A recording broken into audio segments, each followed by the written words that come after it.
నాకు ఒక అనుభవం ఉంది. హైదరాబాద్లో ఒక సిటీ నిర్మాణం చేశాం. హైదరాబాద్, సికింద్రాబాద్ 2 సిటీలు ఉన్నాయి. 3వ సిటీ సైబరాబాద్. హైదరాబాద్ ఎప్పుడో నిజాం నిర్మాణం చేశాడు. తర్వాత సికింద్రాబాద్ అభివృద్ధి అయింది బ్రిటిష్ వాళ్ళ పీరియడ్లో, ఆ డిఫెన్స్ అవన్నీ వచ్చి. ఆ తర్వాత నేను వచ్చిన తర్వాత సైబరాబాద్ నగరం. సైబరాబాద్ అందరూ అన్నారు, ఇదేంటండి ఈ పక్క తీసుకుపోతున్నారు, వాస్తుకి ఎక్కడ నార్త్ ఈస్ట్లో డెవలప్ అవుతుందని కూడా మాట్లాడారు. నేను అన్నా, నాకు ల్యాండ్ అక్కడే ఉంది, అక్కడే డెవలప్ అవుతుందని చెప్పాను.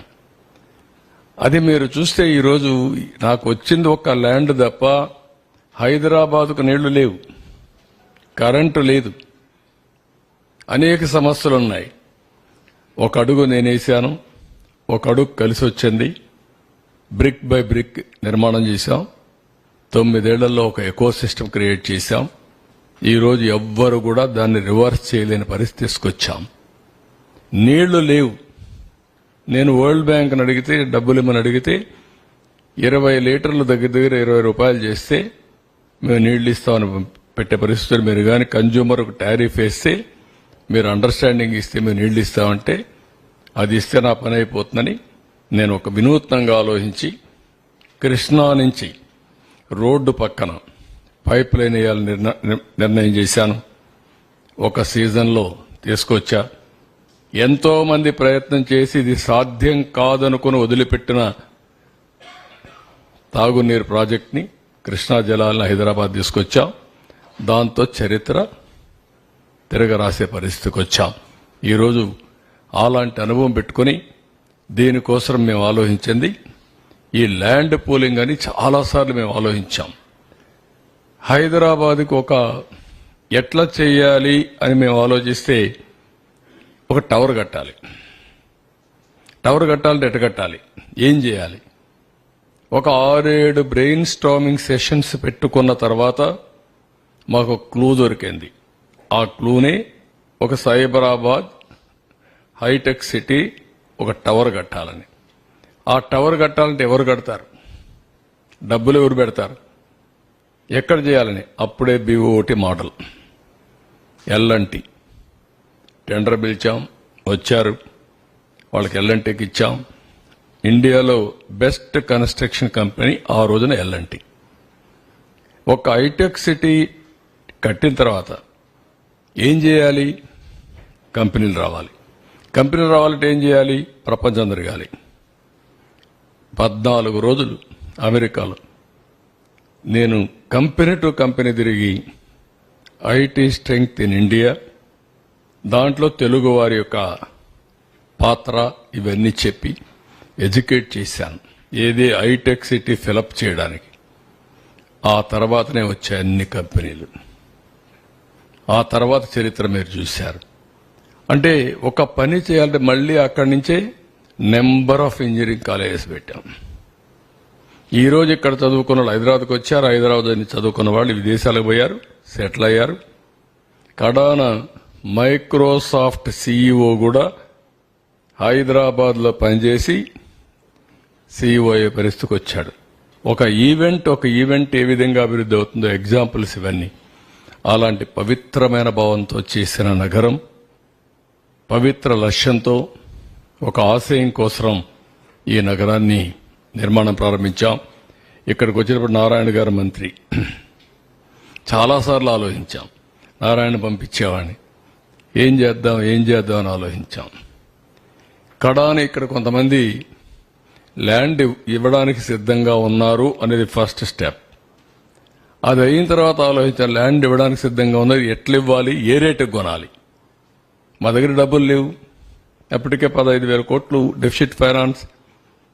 మేము మాట్లాడుకోనంగా అటా డెవలప్ చేసి ల్యాండ్ పూలింగ్ అనే ఆలోచన వచ్చింది.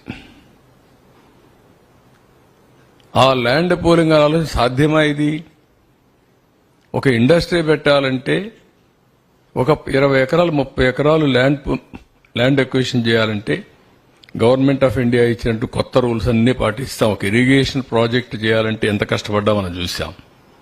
కానీ నాకు ఒక సంతోషం, నేను కట్టిన ఏ ప్రాజెక్ట్ అయినా మీరు తీసుకుంటే విన్ విన్ సిచ్యువేషన్లో ముందుకు పోయా. నేను ఒకటే మనసులో పెట్టుకున్నాను, ఒక ప్రాజెక్టు కడితే ఆ ప్రాజెక్టు వల్ల లబ్ధి పొందిన వాళ్ళు ఎంత ఆనందంగా ఉంటారో ఆ ప్రాజెక్టు వల్ల ఆస్తి నష్టపోయిన వాళ్ళు కూడా అంతే ఆనందంగా ఉండాలి. అంటే ఎక్కువ కాంపన్సేషన్ ఇవ్వాలి. అదే ఇచ్చాం.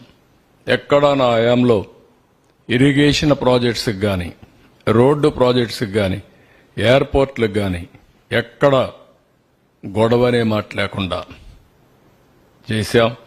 అదే హైదరాబాద్లో శంషాబాద్ 5,000 ఎకరాలు నేను చేస్తే ఒకే మాట చెప్పాను వాళ్ళకందరికీ, మీరు 5,000 ఎకరాలకు మీకు లిబరల్గా డబ్బులు ఇస్తాం, ఆ డబ్బులు తీసుకోండి, ఇక్కడ ఎయిర్పోర్ట్ వస్తుంది, పక్కన భూములు కొనండి, మీ భూమి విలువ పెరుగుతుందని చెప్పాను. అదే చేశారు కొంతమంది. ఆ విధంగా మనం చేసి డెవలప్మెంట్ కోసం ముందుకు పోయాం. ఆ దృష్టితోనే ఇక్కడ ల్యాండ్ పూలింగ్ తీసుకొచ్చాం. నెక్స్ట్, ఇది మీరు చూస్తే ప్రపంచంలోనే largest land pooling in the world. ఇలాంటి ఇంత పెద్ద ఎత్తున భూమి ఇచ్చినటువంటి ప్రాజెక్ట్ ఎక్కడా లేదు. వరల్డ్ బ్యాంక్ అయితే దీన్ని ఒక కేస్ స్టడీగా ప్రజెంట్ చేశారు. 34,415 సెంట్లు, 29,966 మంది ఫార్మర్లు వాలంటరీగా స్వచ్ఛందంగా ముందుకొచ్చి ఒక్క లిటిగేషన్ లేకుండా హ్యాండ్ ఓవర్ చేశారు. ఇంకొక పక్కన సిఆర్డిఏ ఒక బైండింగ్ అగ్రిమెంట్. ల్యాండ్ అనే సెంటిమెంట్, మేము ఈ ల్యాండ్ మీకు ఇస్తున్నాం, మీరు ఇంటర్న్ మాకేమి ఇస్తారు, ఇద్దరు కలిసి ఒక అవగాహనకు వచ్చి తర్వాత దానికి సిఆర్డీలో పాస్ చేశాం, కేబినెట్లో పాస్ చేశాం, వీళ్ళకి మళ్ళా అథారిటీ ఇచ్చాం, మీరు అగ్రిమెంట్ చేసుకోమని అవన్నీ చేశారు. ఆ బైండింగ్ అగ్రిమెంట్ చేసుకుని ముందుకు పోయారు. 10 years ఇక్కడ మీరు చూస్తే 30,000 రూపాయలు డ్రై ల్యాండ్కి, 50,000 రూపాయలు వెట్ ల్యాండ్కి ఆ రోజు యాన్యుటీ ఇచ్చాం. సంవత్సరానికి డబ్బులు ఇస్తాం, 10 ఏళ్ళు ఇస్తాం. 10 ఏళ్ల తర్వాత ముందు కావాలంటే మీరు అమ్ముకోండి, అప్పటి వరకు ఇచ్చి ఆ తర్వాత మీరు అమ్ముకోండి, అప్పుడు రేట్ వస్తుందని చెప్పి ఇవ్వడం జరిగింది. ఎవ్రీ ఇయర్ మళ్ళీ 3,000, 5,000, 3,000 రూపాయలు వచ్చి వీళ్ళకి ఇచ్చాం, డ్రై ల్యాండ్కి ఇచ్చాం. 5,000 రూపాయలు ప్రతి సంవత్సరం వెట్ ల్యాండ్కి ఇచ్చాం. దీంట్లో మళ్ళీ ఫార్మర్కి ఒక ఎకరా మాకు ఇస్తే అతనికి ఇచ్చింది 1000 స్క్వేర్ యార్డ్స్ రెసిడెన్షియల్ ఇంటికి, 250 స్క్వేర్ యార్డ్స్ కమర్షియల్ డ్రై ల్యాండ్కి.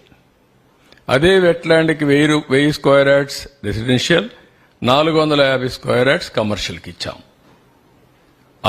Other benefits like waiver, loan waiver చేశాం, స్కిల్ డెవలప్మెంట్ పెట్టాం, ఫ్రీ హెల్త్ అని, ఇంకో పక్క free education, Anna canteen, sanitation ఇవన్నీ పెట్టాం. పెన్షనర్స్కి 2,500 రూపాయలు ఇచ్చాం.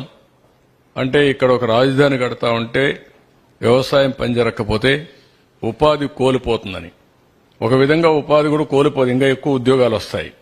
కానీ పేదవాళ్ళను కూడా ఆదుకోవాలనే ఉద్దేశంతో 2,500 రూపాయలు ఇచ్చాం. నిన్నైతే 5,000 రూపాయలు నేనే డిస్ట్రిబ్యూట్ చేశాను ఒక ఇంటికి వెళ్ళి. అంటే వాళ్ళకు కూడా ఎక్కడ